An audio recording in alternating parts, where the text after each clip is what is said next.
요즘 월드컵 열기가 한창입니다. 어제 우리나라와 멕시코의 경기도 있었고 아쉽게 패했다는 소식을 아마 전에 듣게 되셨을 것입니다. 이렇게 월드컵에 관심을 가지시는 분들도 계시지만 사실은 또한 큰 관심이 없는 분들도 분명히 있으실 것입니다. 관심이 없다고 해서 또 월드컵을 잘 모른다고 해서 대한민국 경기에 대해서 보지 않았다고 해서 큰 문제가 되는 것은 아닙니다. 그러나 여러분, 성도라면, 그리스도인이라면 관심을 가져야 할 것이 있습니다. 그것은 바로 나라와 민족에 대한 관심입니다. 저와 여러분들은 대치동교회 성도이고 하나님의 자녀이기도 하지만 그 이전에 대한민국 국민이기 때문에 그렇습니다. 나라를 사랑하고 또 국민으로 우리에게 맡겨진 의무를 감당하는 것은 너무나 당연한 일이고 마땅히 해야 될 일이라는 것입니다.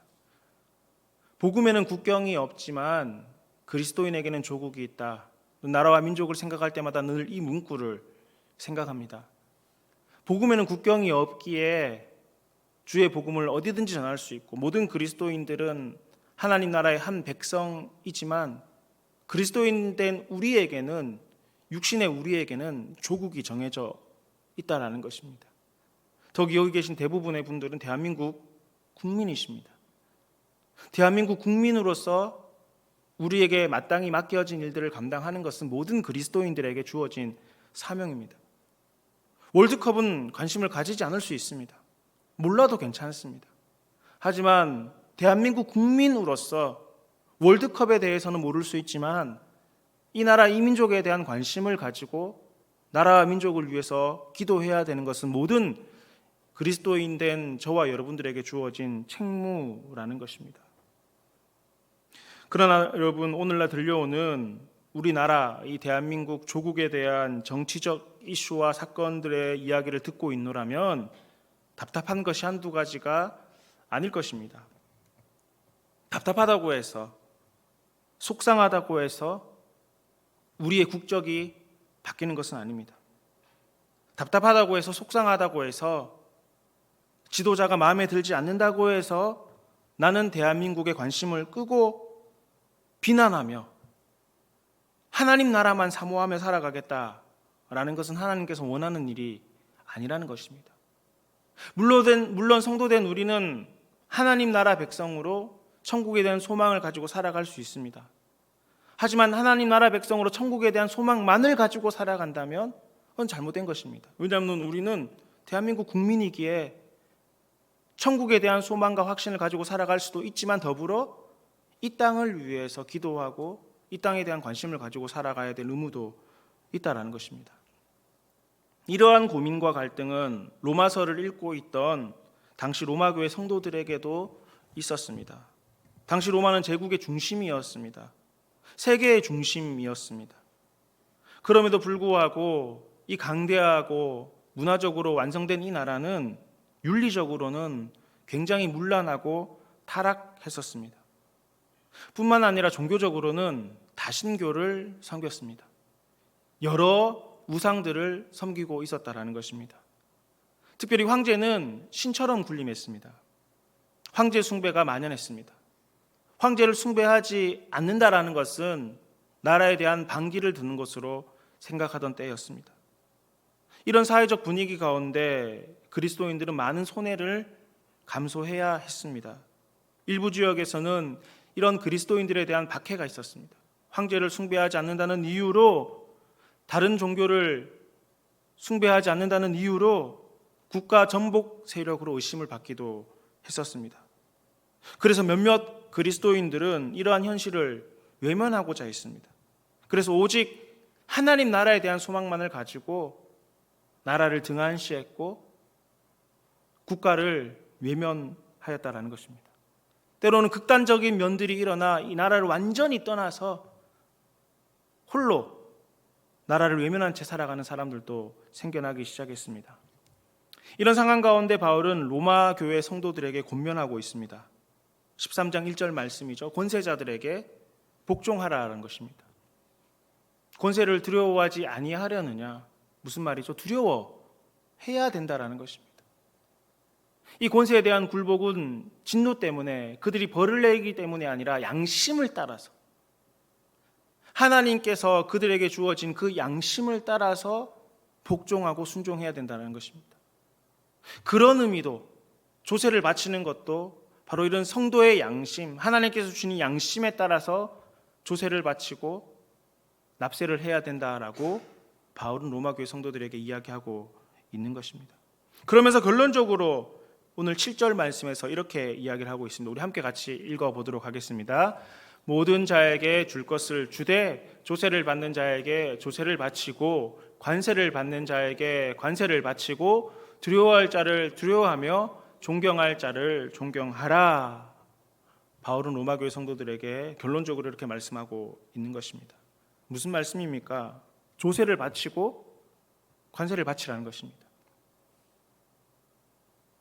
비록 그들이 성도된 우리를 탄압하고 황제를 숭배하지 않는다는 이유로 많은 손해를 감내하고 있는 우리 그리스도인들이지만, 그럼에도 불구하고 조세와 관세를 바쳐야 된다는 겁니다.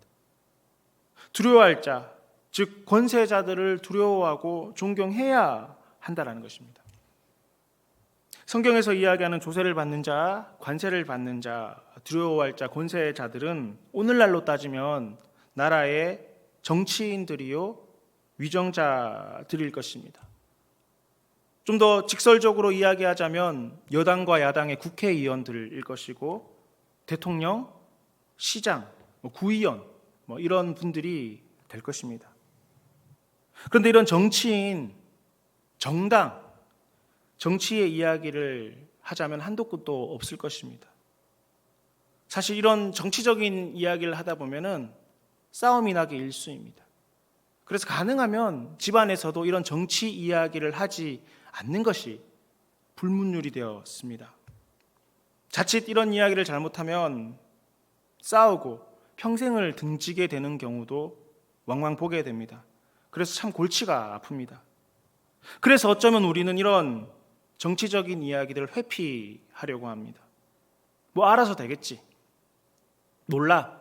나는 교회 다니는 사람이고 천국에 대한 확신과 소망이 있으니까 난 하나님 나라에만 신경 쓸 거야.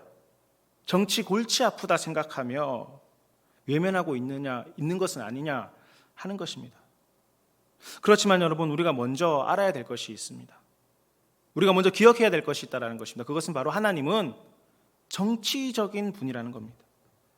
그리고 무엇보다 하나님께서는 이 정치에 개입하셔서 정치를 통해서 역사를 섭리해 나가시는 분이라는 사실입니다. 흔히 사람들은 하나님에 대해서 교회 안의 하나님이라고만 생각합니다. 교회 안에만 역사하신다라고 생각합니다. 혹은 역사 세계를 초월해 계신다라고 생각합니다. 그러니 이 땅에서 일어나는 모든 일들은 하나님께서 간섭하시는 일이 아니라 하나님 역사 저편에 그냥 지켜보시는 분이시고, 교회 바깥에 이런 세상적인 많은 일들은 하나님께서 간섭하시지 않는다라고 생각하는 경향이 있습니다. 이것은 여러분 큰 오류입니다. 구약 성경을 한번 보십시오. 창세기 1장으로부터 하나님은 정치적 하나님에 대한 모습을 이야기하고 계시고 하나님의 정치가 시작됩니다. 창세기 1장 28절 너무나 잘 아는 말씀이죠. 하나님이 그들에게 복을 주시며 아담과 하와에게 복을 주셨죠. 또 그들에게 이르시되 뭐라고 이야기합니까? 생육하고 번성하여 땅에 충만하라, 땅을 정복하라, 바다의 물고기와 하늘의 새와 땅에 움직이는 모든 생물을 다스리라 말씀하십니다. 아담과 하와에게 다스리고 질서를 유지하고 보호하라 말씀하셨습니다. 하나님께서는 모든 천지 만물을 창조하시고 그 가운데 사람을 창조하시고 그 사람에게 이 모든 것들을 맡겨주셨습니다. 다스리게 하셨습니다. 생육하게 하셨습니다. 하지만 여러분, 기억해야 될 것은 하나님께서 이 모든 것들을 완전히 주신 것이 아니라 관리권을 주신 겁니다. 그리고 창조하신 세상을 사람을 통해서, 때로는 하나님의 특별하신 비상 간섭을 통해서 섭리해 나가시는 것이 오늘 우리가 살아가고 있는 이 나라, 이 민족, 이 지구촌의 모습이라는 겁니다. 사람에게 맡기셨습니다. 우리에게 감당하게 하셨습니다. 그렇지만 다 맡기신 것이 아니라 관리권을 주시고, 특별히 이 일에 대해서 잘못 진행이 되고 있고 잘못된 방향으로 가고 있다면 하나님께서는 특별히 간섭하셔서 새로운 창조를 해 나가신다라는 겁니다. 노아 시대도 그랬고요. 또 성경의 수많은 사건들이 인간에게 맡겨주셨지만 하나님께서 특별하게 간섭하시는 일들로 말미암아 하나님의 구원 역사와 하나님의 일들을 이루어 나가셨다라는 것입니다. 여러분, 정치라고 이야기하면 흔히 곤모술수를 생각하고 아첨과 이런 것들을 생각하는데, 여러분, 정치의 정확한 정의가 무엇입니까? 사전에는 정치에 대해서 이렇게 이야기하고 있습니다. 정치란 통치자가 국민들의 이해관계와 대립을 조정하고 국가의 정책과 목적을 실현하는 일, 또는 정당을 기반으로 하여 국가 권력을 획득하고 유지하며 행사하기 위해 벌이는 여러 가지 활동을 정치라고 이야기합니다. 이를 요약하자면 이해 조정과 권력 행사가 정치라고 말할 수 있다라는 것입니다. 이해를 조정하고 권력을 행사하는 것. 여러분, 그런 의미에서 볼 때 하나님은 정치적인 분이십니다. 다스리시고 조정하시며 때로는 비상 간섭을 통해서 권력을 행하시는 분이십니다. 예를 한번 들어볼까요? 요즘 새벽 기도 때마다 이 출애굽기 말씀을 묵상하고 있는데요. 성경 속에서 교회와 세속 정치를 향한 하나님의 정치적 관심이 가장 극적으로 나타난 사건이 있다면 그것은 바로 출애굽 사건입니다. 우리는 출애굽 사건을 통해서 하나님께서 품으신 정치적인 의도, 이해를 조정하고 권력을 행사하는 그 모습을 알게 됩니다. 하나님께서 어떻게 하셨습니까? 정의를 상실한 강압적인 권력인 애굽에 대해서는 어떻게 하셨죠? 징계하셨습니다. 심판하셨습니다. 그리고 이스라엘 나라를 세우시는 모습을 우리는 출애굽기를 통해서 볼 수 있다라는 것입니다. 그렇습니다, 성도 여러분. 하나님은 정치적인 분이십니다. 아브라함과 이삭과 야곱의 자손들에 대해서 관심이 많으시고 또 그들에게 은혜를 베풀어 주시사 하나님의 나라를 세워나가게 하셨습니다. 여러분, 하나님께서는 우리나라 대한민국에도 관심이 굉장히 많으십니다. 그래서 어떻게 하셨습니까? 구한말 이 땅에 선교사를 보내주셔서 복음을 듣게 하시고 그 복음으로 말미암아 이 나라 이 민족을 하나님께서 세워나가시는 모습을 우리는 역사적 증거와 사실들을 통해서 알 수 있지 않느냐 하는 것입니다. 그리고 하나님께서는 지금도 여전히 세계 열방에 대한 관심을 가지고 계십니다. 특별히 여러분, 저 백악관에 대한 관심이 많으십니다. 저기 있는 청와대에 대한 관심이 많으십니다. 국회의사당에 대한 관심이 많으십니다. 이상한 것이 아닙니다. 특별한 것이 아닙니다. 하나님께서 그렇다라고 하셨고 성경 역사를 통해서 하나님의 모습이 그러한 것을 우리는 알 수 있다는 것입니다. 여러분, 하나님은 정치적인 분이십니다. 그러므로 우리는 어떻게 해야 되는 것입니까? 우리도 정치적이어야 한다는 것입니다. 여기서 말하는 정치는 곤모술수에 능하고 아첨에 능한 이런 정치적인 것을 말하는 것이 아닙니다. 이해를 조종하고 권력을 행사하고 관리하는 이런 것들이 우리에게도 필요하다라는 것입니다. 문제는 정치적이어야 하는데 문제는 바르게 정치해야 한다라는 것입니다. 이를 위해서 권세를 가진 자들과 국민들이 서로의 책임과 의무를 충실히 해야 함을 오늘 성경은 우리에게 말씀하고 있는 것입니다. 먼저 국가의 권세를 가진 이들이 알아야 할 것은 하나님께서 권세를 주셨다라는 사실을 인식해야 한다는 것입니다. 1절 말씀에 이 이야기가 나오고 있죠. 모든 권세는 누가 정하신 거라고요? 하나님께서 정하신 거랍니다. 권세는 하나님으로부터 나지 않음이 없으니 세상의 모든 권세는 하나님께서 정하신 거니 이 하나님께서 이 모든 권세를 위정자들에게 권세자들에게 주셨다라는 사실을 명심해야 된다는 것입니다. 여러분, 우리 옛말에도 그런 말이 있잖아요. 인물은 하늘에서 낸다라는 말이 있지 않습니까? 이것을 명심해야 합니다. 자신이 잘나서 자신이 대단해서 권세자가 된 것이 아니라, 그래서 절대 주권자가 된 것이 아니라 하나님께서 주셨다라는 마음을 가져야지만이 겸손해질 수 있는 것입니다. 또 권력자는 선을 이루기 위해서 하나님의 사자와 일꾼이라는 인식이 있어야 됩니다. 청직이라는 인식이 있어야 된다는 것입니다. 4절 말씀에 이를 이야기하고 있습니다. 그는 위정자와 권세자들을 의미하죠. 그는 하나님의 사역자가 되어 내게 선을 베푸는 자다. 하나님의 사역자, 하나님의 일꾼이 되어서 그가 담당하고 있는 그의 밑에 있는 국민들에게, 백성들에게 선을 베푸는 것이 권세자들에게 주어진 사명이고 의무라는 것입니다. 만약 저와 여러분들에게 권세를 가지고 있는 권세가 있다면 이렇게 해야 되는 것입니다. 여러분, 대통령, 국회의원만 권세가 있는 것이 아니라 오늘 저와 여러분들에게도 그들만큼은 아니지만 우리에게 주어진 권세가 있을 것입니다.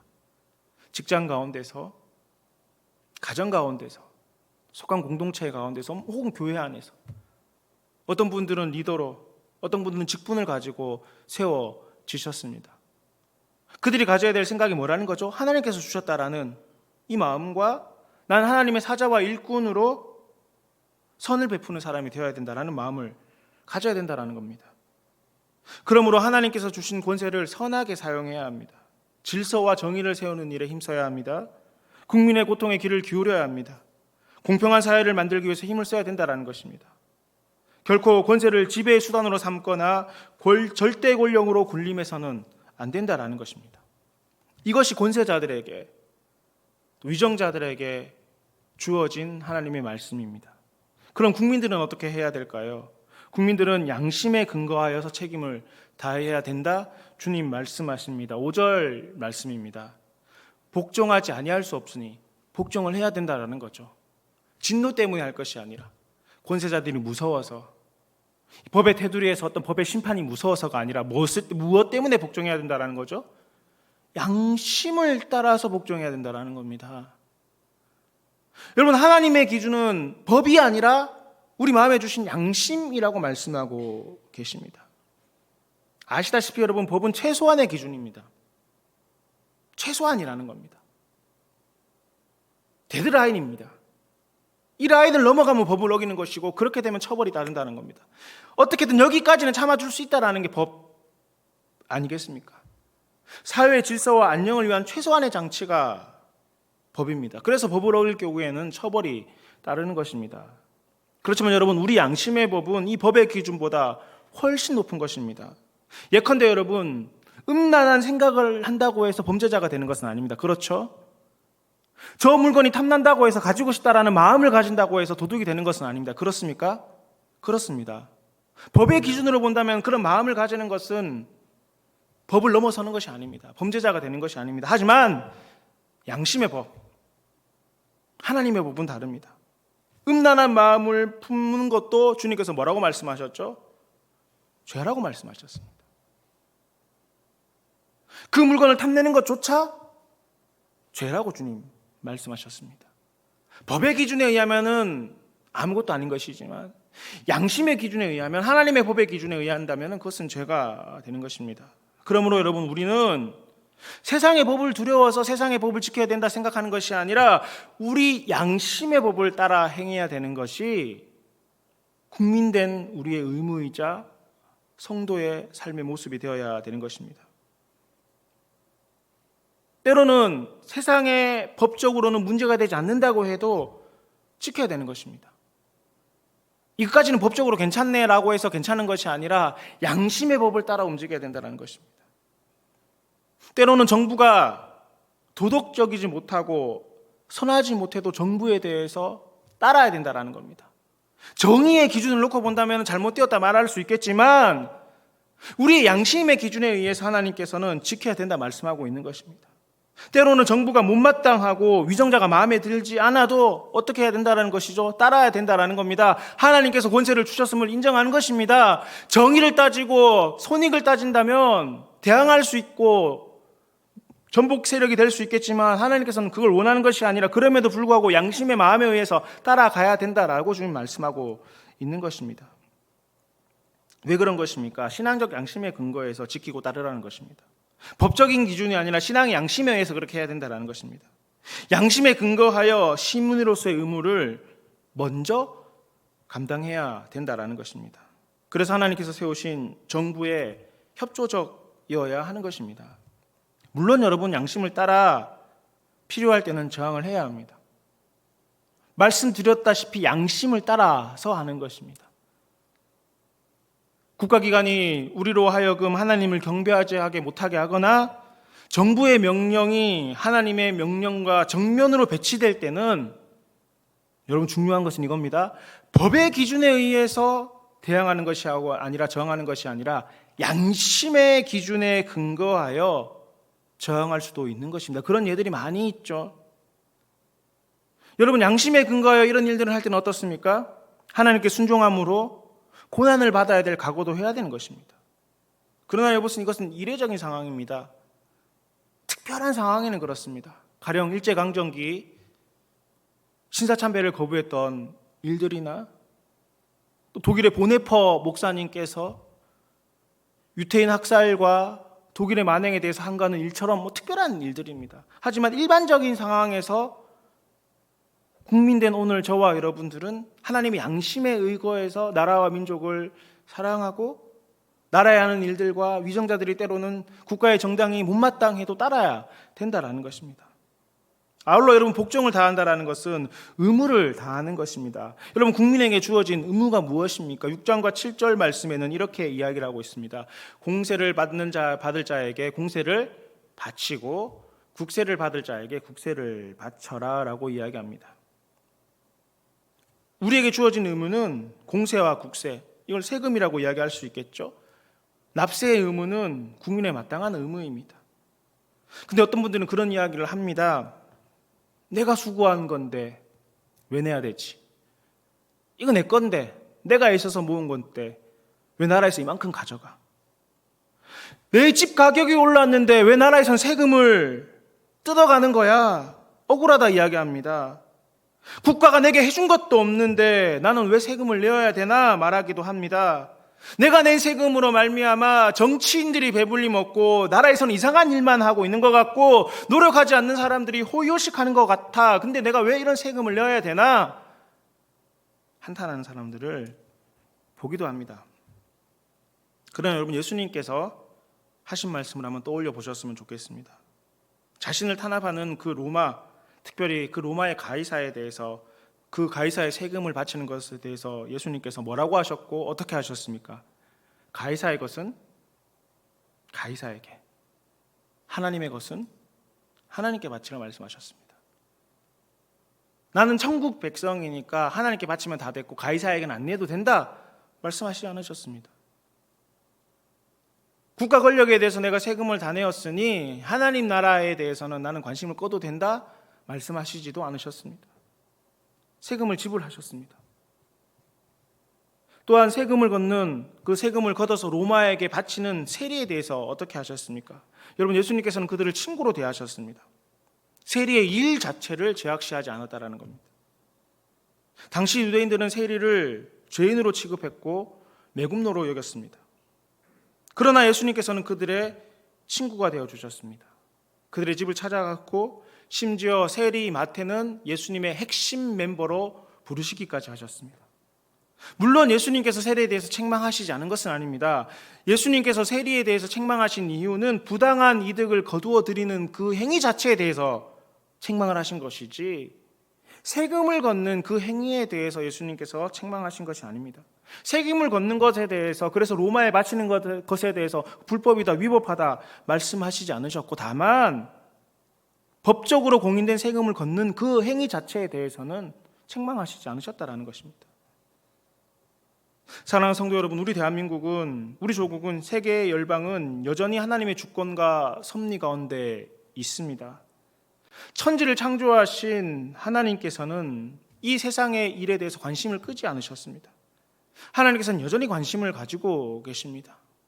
저와 여러분들의 개인의 삶에 관심을 가지고 계시듯이 우리 서울에 대한 관심을 가지고 계시고요, 이 나라 이민족에 대한 관심을 가지고 계십니다. 저 백악관에 대한 관심을 가지고 계시고요, 청와대에 대한 관심을 가지고 계시고요, 국회의사당에 대한 관심을 가지고 계십니다. 그러므로 여러분, 교회와 국가, 이 두 영역은 하나님의 관심사입니다. 하나님의 아주 깊은 관심사입니다. 그러니 성도된 우리 역시 이 하나님의 관심을 따라 교회와 국가에 대한 관심을 가져야 되는 것입니다. 오늘 로마 교회 성도들에게 바울도 이야기하지 않습니까? 세상을 등지지 말라는 것입니다. 로마 교회 성도로 믿음 생활하고 있는 너희들, 나라로부터 탄압도 받고 어려움을 겪고 있지만 그렇다고 해서 세상과 등지는 것은 옳지 않다라는 겁니다. 너희를 비록 탄압하는 권세자들이지만 그들에게 어떻게 하라는 겁니까? 복종하라는 것입니다.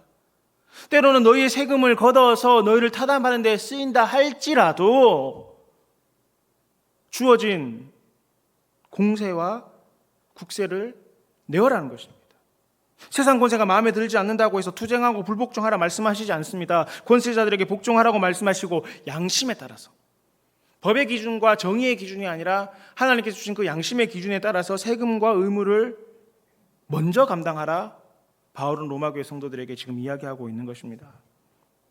예수님께서도 당시 사회와 정치 지도자들에게 비판적이셨지만 그렇다고 해서 불복종하거나 반기를 들어서 역성혁명을 꿈꾸지 않으셨습니다. 주님께서도 여전히 주어진 사회와 국가와 민족 가운데서 하나님의 일들을 행하셨던 것입니다. 아시다시피 여러분, 오늘날 우리 대한민국은 물론이요, 전 세계는 매우 혼란합니다. 정치적으로, 경제적으로, 사회적으로 혼돈의 시대를 살고 있습니다. 불과 10년 전만 해도 전쟁이 일어난다는 것에 대해서는 상상을 못했습니다. 내전 정도라고 생각했습니다. 그러나 수많은 전쟁들이 지금 일어나고 있고 어딘가에서 전쟁이 일어난다 할지라도 전혀 이상하게 받아들이지 않는 정말 혼돈의 시대에 살아가고 있습니다. 그리고 여러분, 문제의 더 큰 안타까움은 이러한 문제가 하루아침에 해결될 것 같지 않고 또 우리가 살아온 여러 삶의 여정들을 돌아봤을 때 앞으로 더 좋아질 것 같지도 않다라는 것입니다. 그렇다고 해서 이 모든 상황을 무시하고 살아가는 것이 옳으냐? 나는 이 모든 속세의 이야기들을 잊어버리고 살아가는 것이 옳으냐?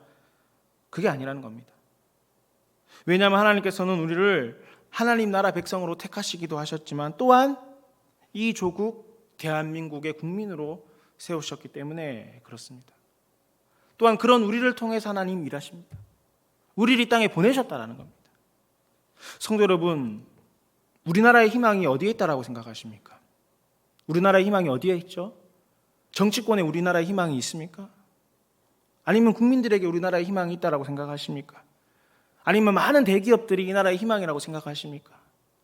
아니면 수많은 그 좋은 기술들이 삶을 윤택하게 하고 문제가 없는 사회로 만든다고 생각하십니까? 그렇지 않습니다. 우리의 희망은 어디에 있습니까? 하나님께 있습니다. 그렇습니까? 그렇습니다. 나라의 희망, 지구촌의 희망은 주님께 있습니다. 그렇다면 하나님께서 어떻게 일하십니까? 하나님께서는 교회를 통해서 일하시고 교회의 성도된 우리를 통해서 일하십니다. 그 나라에 세우신 각각의 사람들을 통해서 일하시는 겁니다. 하나님께서는 정치적이셨습니다. 그러므로 하나님이 관심을 가지고 있는 이 정치에 대해서 우리도 관심을 어떻게 하죠? 가져야 되는 겁니다. 답답하죠. 속상하죠. 마음이 아픕니다. 차라리 저런 뉴스를 볼 바에 내가 안 보겠다라는 생각이 문득문득 많이 떠오릅니다. 보기가 싫습니다. 그래서 좋은 이야기, 즐거운 이야기들만 찾습니다.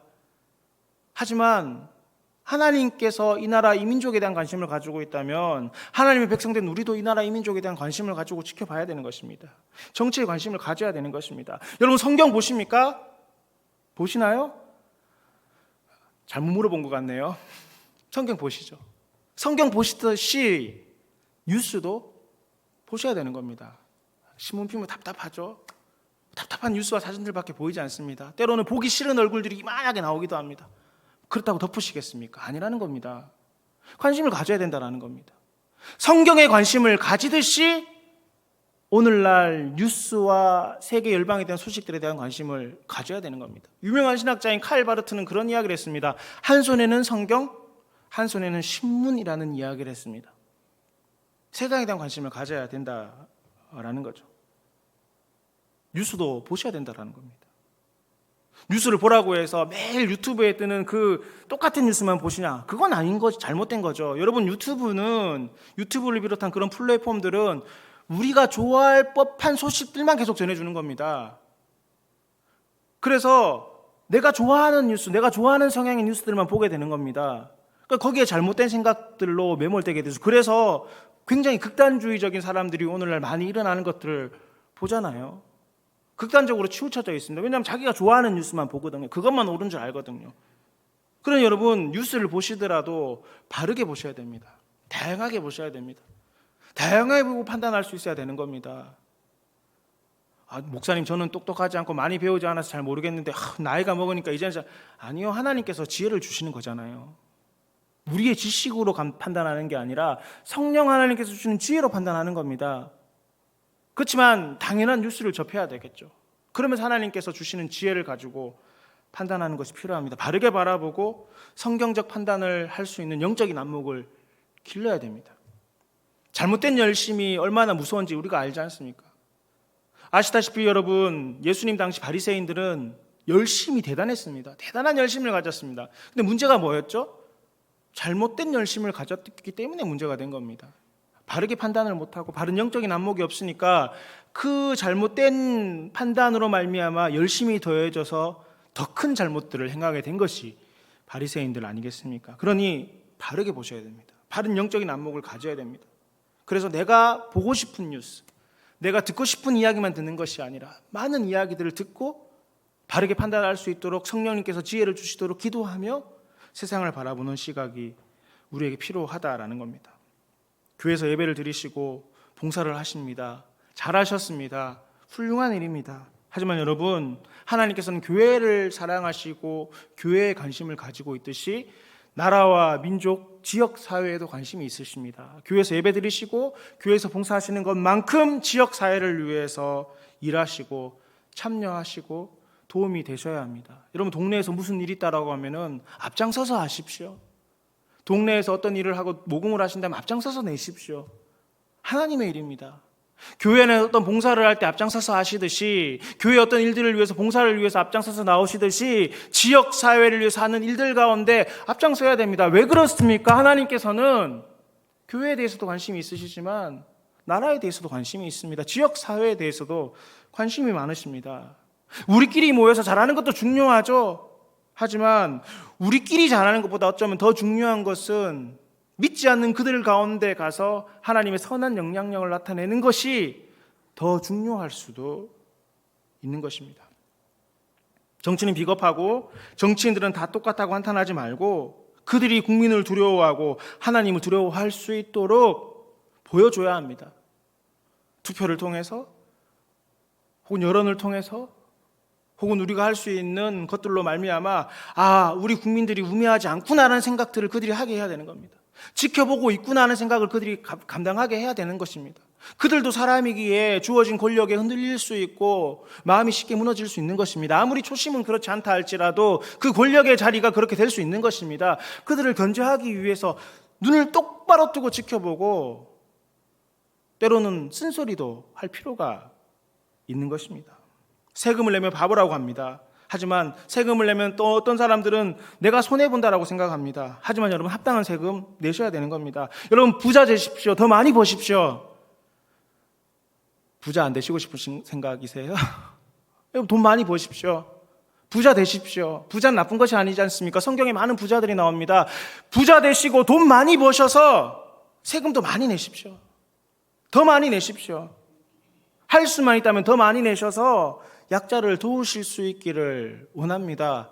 돈 벌지 않는데 세금 내라고 하지 않습니다. 버는 사람들에게 세금을 내라고 하는 것입니다. 수익이 없는 사람들에게 세금을 받지 않습니다. 수익이 생겨나고 불로소득이 생겨난 사람들에게 세금을 받는 것입니다. 그렇다면 많이 버십시오. 우리 집값 많이 오르도록 기도하세요. 그래서 세금 많이 내시면 되는 겁니다.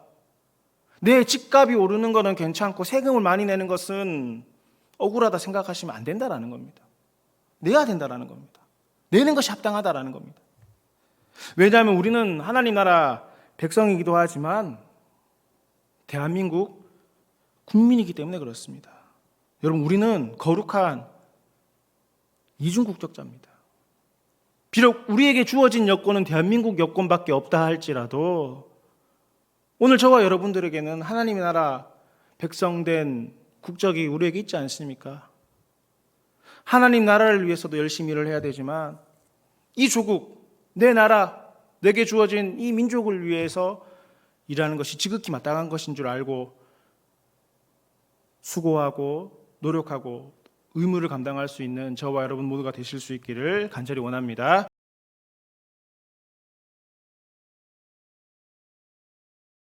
이제는 우리 구주 예수 그리스도의 크신 은혜와 하나님 아버지의 놀라우신 사랑과 성령님의 교통하심이 하나님 나라의 백성이지만 조국 대한민국 가운데 거룩함으로 구별되어 나라와 민족을 위해서 기도하고 헌신하며 귀히 사용되기 원하는 저희 무리들과 대치동교회 모든 성도들과 주님의 몸 되신 교회 위에 이제로부터 영원히 함께 계시기를 간절히 축원하옵나이다. 아멘.